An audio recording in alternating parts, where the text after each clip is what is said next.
Hola, mi nombre es Astrid Viares y en este video les voy a hablar sobre las técnicas del taller mecánico. Estudiaremos distintos tipos de materiales, tales como los metales, el vidrio, nylon, teflón, acrílico, vitón y resinas epóxicas. Además, veremos las unidades usadas en el taller mecánico, que corresponden al sistema métrico y el sistema imperial. Y por último, estudiaremos algunas técnicas, tales como el torneado, fresado, troquelado, doblado, temple y soldaduras. Entonces, comencemos. Los metales comprenden la mayor parte de la tabla periódica de los elementos. Una característica esencial de los metales es que sus sales en disolución suelen formar cationes. Como sabemos, los cationes son iones que tienen carga eléctrica positiva, es decir, que han perdido electrones. Este comportamiento químico de los metales determina su forma de aparición en la naturaleza, formando normalmente óxidos, que es un metal unido con el oxígeno, y sulfuros, que es un metal unido con azufre. Pero esta forma de aparición no es exclusiva, ya que también pueden encontrarse en forma de elementos puros, siendo el oro, la plata y el mercurio los casos más conocidos. Pero en algunos casos, las propiedades mecánicas de los metales son limitadas, por lo que es necesario alearlos y someterlos a tratamientos térmicos.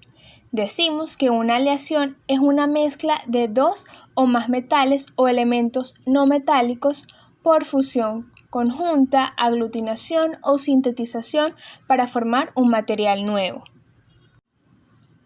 En estas imágenes podemos ver que el óxido es el óxido de hierro, este sulfuro que tenemos aquí es el sulfuro de hierro, también conocido como pirita, y el metal en estado puro, el que está en la imagen, es el oro. Algunas de las propiedades de los metales y las aleaciones son dureza y tenacidad. La dureza es la propiedad que expresa el grado de deformación permanente que sufre un metal bajo la acción directa de una carga determinada. Por otra parte, la tenacidad es la resistencia que opone el metal a ser roto, molido, doblado o desgarrados. Estas dos propiedades permiten su uso en piezas mecánicas sometidas a desgaste, tales como engranajes, cojinetes, bulones, entre otras piezas. Otra propiedad es la ductilidad, la cual se refiere a la cantidad de deformación que puede soportar un material antes de fracturarse, lo cual permite la elaboración de hilos o alambres de hasta unas pocas centésimas de milímetros.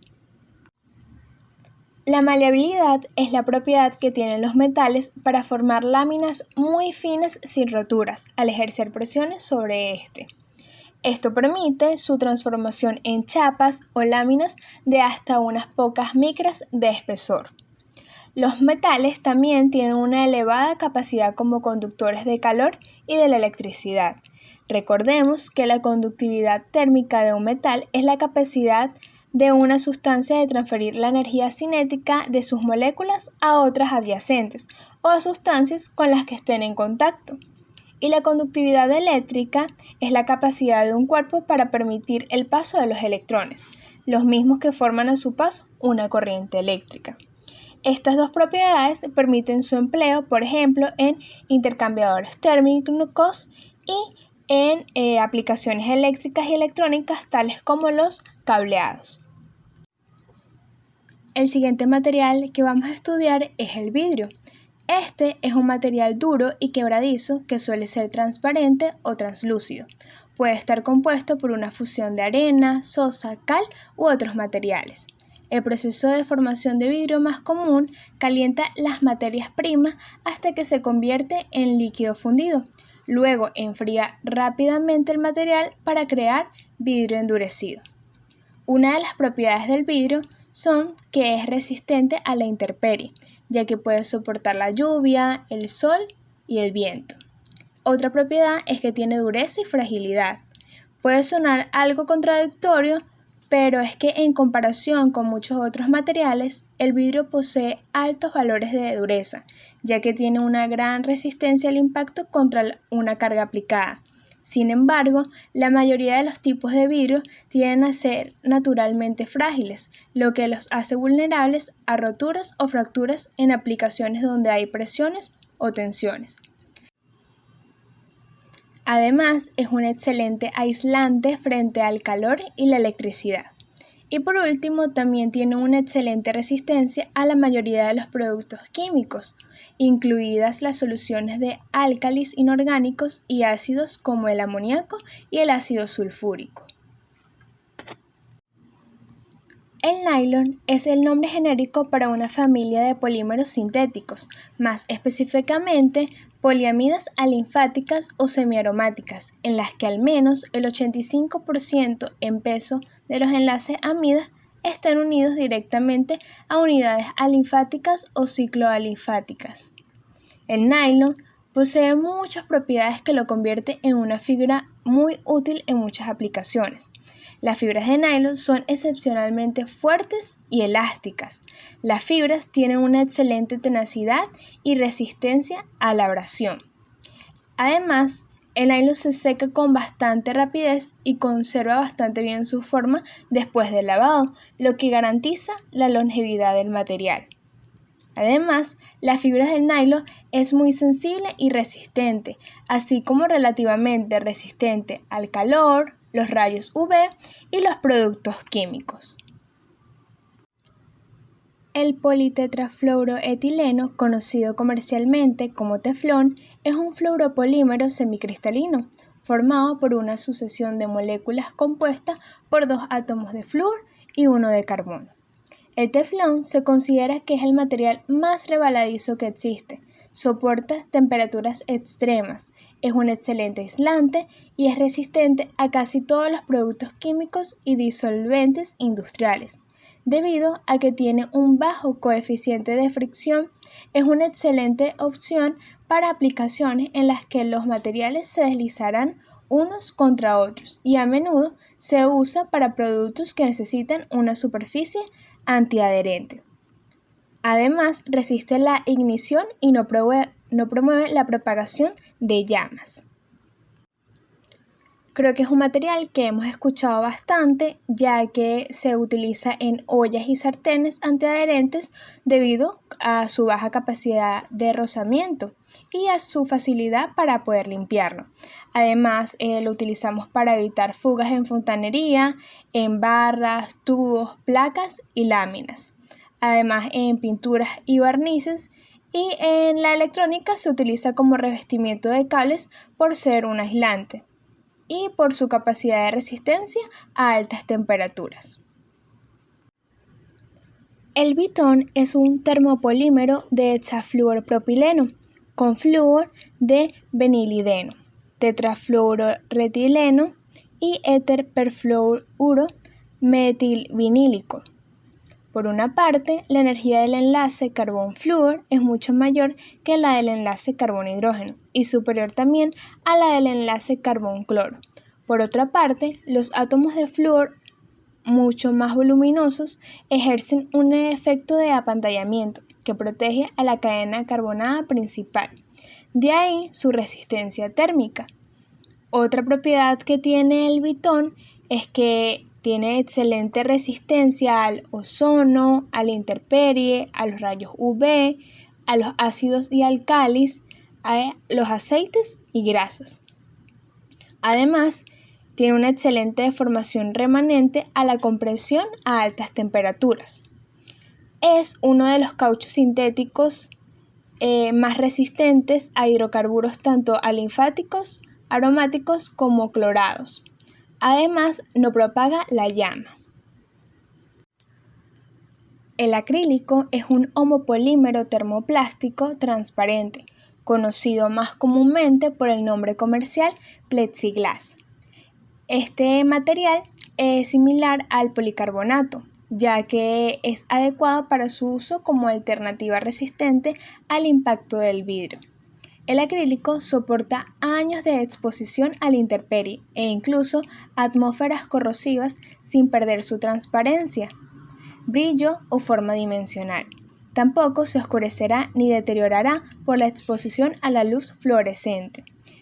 Este material tiene una excelente claridad. El acrílico tiene buen impacto y resistencia química. Puede soportar tensiones elevadas durante periodos cortos y es uno de los termoplásticos más resistentes a los arañazos. Es un aislante térmico excepcional, es resistente a los rayos ultravioleta y es fácil de moldear por calor. La resina epóxica o epoxi es un polímero termoestable que pasa de estado líquido a sólido cuando se le aplica un endurecedor o catalizador. Entre sus propiedades se encuentra que tiene una alta resistencia térmica. La composición de esta resina permite que soporte temperaturas prolongadas de hasta 45 grados centígrados y ocasionalmente de hasta 70 grados centígrados. Esta resina es uno de los recubrimientos que soportan una exposición más prolongada a agentes químicos corrosivos. Para evitar cortocircuitos y proteger del polvo y la humedad, encapsulan con esta resina epóxica a generadores, reductores y escobillas. Además, tiene otro uso como adhesivo.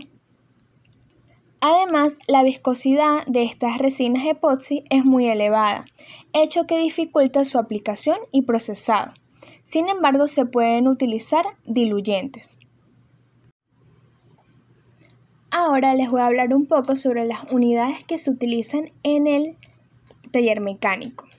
Entonces, las unidades de longitud en el sistema métrico son el centímetro, el metro y el kilómetro. Y en el sistema imperial se utiliza la pulgada, el pies, la yarda y la milla. En esta tabla tenemos la conversión del sistema métrico al sistema imperial. Entonces podemos ver que un centímetro equivale a 0,3937 pulgadas, un metro equivale a 1,0936 yardas, un metro también equivale a 3,281 pies y un kilómetro equivale a 0,6214 millas. Las unidades de volumen en el sistema métrico es el mililitro y el litro. En el sistema imperial es la onza líquida, la pinta y el galón. En esta tabla podemos ver la conversión del sistema métrico al imperial. Vemos que 28,413 mililitros equivalen a una onza líquida, 0,56831 litros equivale a una pinta y 4,5461 litros equivale a un galón. Las unidades de masa en el sistema métrico es el gramo, el kilogramo y la tonelada. Y en el sistema imperial es la onza, la libra y la tonelada. Debemos estar pendientes con la tonelada en el sistema métrico e imperial, pero lo que la diferencia es cómo escribimos las unidades. En el sistema métrico escribimos una sola T y en el imperial escribimos TON, ton. En este cuadro podemos ver la conversión del métrico al imperial. Como vemos, un gramo equivale a 0,0353 onzas. Un kilogramo equivale a 2,2046 libras. Y una tonelada del métrico equivale a 0,9842 toneladas en el imperial. Además, la fuerza en el sistema métrico es el newton y en el imperial es la libra. Vemos en esta tabla que la conversión del métrico tenemos que es 4,448 newtons que equivalen a una libra en el sistema imperial. Ahora les voy a hablar de una herramienta que es muy usada en el taller mecánico. Esta es la mecha. La mecha, o también conocida como broca, se trata de una barra de acero con forma espiral que junto al taladro o cualquier otra máquina que la requiera nos permite crear agujeros sobre diversas superficies. Estas superficies pueden ser metales, madera o paredes o vidrio. Para los metales se utilizan mechas de un material conocido como aceros superrápidos, que las siglas en inglés es HSS, debido al High Speed Steel, que también pueden servir para perforar madera, plásticos, ladrillos y metales blandos o de espesor delgado. Este tipo de mechas tiene una especie de hélice dibujada en su cuerpo que permite desprender los residuos de la superficie que perfora, como si fueran pequeños resortes. Su punta es del mismo material que el cuerpo, a fin de que se pueda afilar cada vez que se desgaste, y su calidad dependerá del método de fabricación. Entre ellos destacan la HSS laminada, la rectificada, que puede ser de titanio o de cobalto. Debido a la blandura de la madera, las mechas que se suelen utilizar tienen una punta guía en el centro diseñada para aumentar la precisión del perforado. Por eso no son utilizadas con otros materiales como metales o piedras. En general están hechas de cromo vanadio, aunque pueden incluir acero o cobalto. Entre los tipos están las mechas planas o de pala. Estas son utilizadas para perforar agujeros de gran diámetro. Al tener un vástago de tamaño normal, encaja en el portabocas de la mayoría de los taladros. Sin embargo, son difíciles de usar y se recomienda un soporte vertical para mantener la perpendicularidad. Son recomendadas para maderas blandas o algunos tipos de plástico. Otro tipo son las mechas largas. Ellas tienen un filo endurecido y un perfil que permite extraer mejor la viruta.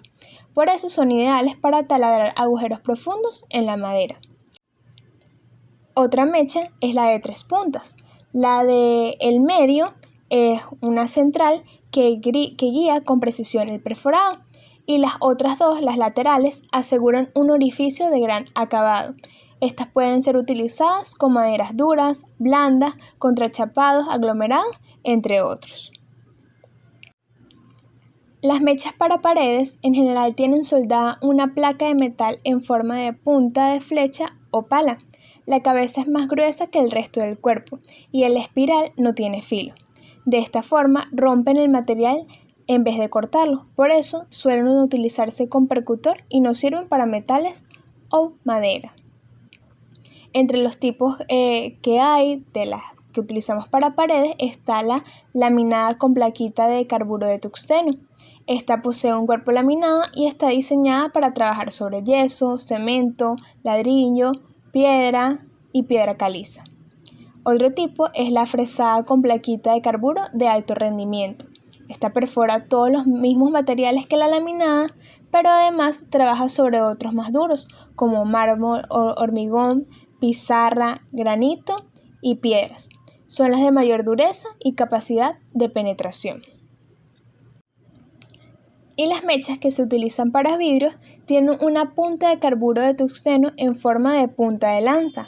Sirven para taladrar vidrios, pero también porcelana, cerámica, espejos, y se recomienda utilizarla con un soporte. Ahora les voy a hablar de algunas técnicas que se utilizan en el taller.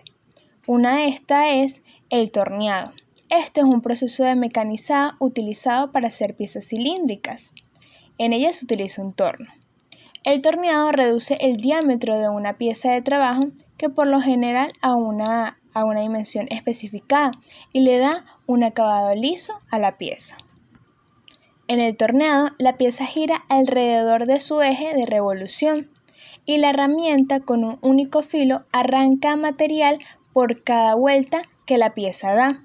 Al desplazarse la herramienta, produce un arranque de material continuo, obteniendo una superficie de revolución interior o exterior. Otra técnica es el fresado. Este es un proceso de mecanizado de superficies que consiste en el eliminado progresivo de una determinada cantidad de material de la pieza de trabajo. El fresado es un proceso contrario al torneado en cuanto a movimiento se refiere. Ahora la herramienta de filos múltiples es la que gira y la pieza se desplaza, obteniendo una superficie de generatriz plana. Aunque combinando movimientos de avance en distintos ejes, se puede conseguir casi cualquier superficie. Hay dos modalidades de fresado, el fresado frontal y el fresado tangencial. El troquelado son operaciones de corte que se realizan generalmente para obtener preformas para operaciones posteriores, como discos, cuadros, formas especiales o bien recortar sobrantes de operaciones anteriores. Para ello se utilizan prensas equipadas con los útiles necesarios.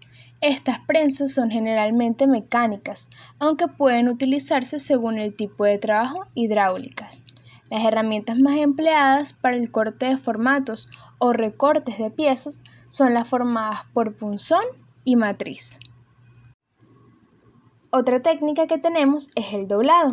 El doblado de metales es la deformación de láminas alrededor de un determinado ángulo. Los ángulos pueden ser clasificados como abiertos si son mayores de 90 grados, cerrados si son menores a 90 grados o rectos, es decir, si tienen 90 grados. Durante la operación, las fibras externas del material están en tensión, mientras que las interiores están en compresión. El doblado no produce cambios significativos en el espesor de la lámina metálica. Existen diferentes formas de doblado. La que podemos ver en la imagen es un doblado entre formas. Este tipo de doblado, la lámina metálica es deformada en un punzón en forma de V. Se puede doblar con este punzón desde ángulos muy obtusos hasta ángulos muy agudos. Esta operación se utiliza generalmente para operaciones de bajo volumen de producción. Por otra parte, el temple es un tratamiento térmico que se emplea para incrementar la dureza de aleaciones de hierro. El temple consiste en calentar el acero a una temperatura determinada por encima de su punto de transformación para lograr una estructura cristalina determinada, seguido de un enfriamiento rápido con una velocidad superior a la crítica, que depende de la composición del acero para lograr una estructura que proporcionan a los aceros una dureza elevada. Para conseguir un enfriamiento rápido se introduce el acero en agua, aceite, sales o bien se efectúa el enfriamiento con aire o gases. La velocidad de enfriamiento depende de las características de los aceros y de los resultados que se pretenden obtener. En casos determinados se interrumpe el enfriamiento en campos de temperatura comprendidos entre 180 a 500 grados centígrados, alcanzándose de esta manera un temple con un mínimo de variación en las dimensiones de la pieza, un mínimo riesgo de deformación y consiguiéndose durezas y resistencias determinadas de acuerdo con las estructuras cristalinas. Por último, tenemos la soldadura. El proceso de soldadura consiste en la unión de dos piezas generalmente metálicas producidas por el calor generado por un arco eléctrico con o sin aplicación de presión o con sin metal de aporte. La energía eléctrica se convierte en térmica, pudiendo llegar hasta una temperatura de aproximadamente 4000 grados centígrados, siendo esta suficiente para llegar al punto de fusión de los metales a ser soldados entre sí. Aquí vamos a estudiar dos tipos de soldadura, que es la soldadura por puntos y la soldadura por arco eléctrico. La soldadura por puntos se basa en presión y temperatura. Dos piezas se sueldan entre sí cuando una parte de ellas se calienta a temperaturas aproximadas a la fusión y se hace presión entre ellas. En el caso de esta soldadura, el calentamiento de la pieza se hace por corriente eléctrica entre dos electrodos y la presión la realizan precisamente estos electrodos en forma de pinza, tal como lo muestra la figura. Y la técnica de soldadura por arco eléctrico consiste en la fusión de un metal a temperatura elevada por empleo de una diferencia de potencial y valor de intensidad de corriente eléctrica determinada. Por medio de esta diferencia de potencial, el aire se ioniza y los electrones son transportados a través de los electrodos y la pieza a soldar. El calor generado, de aproximadamente 4000 grados centígrados, funde tanto al material base como a un material de aporte, el cual se le deposita. y crea el denominado cordón de soldadura. Y bueno, hasta aquí las técnicas del taller mecánico. Muchas gracias por ver este video.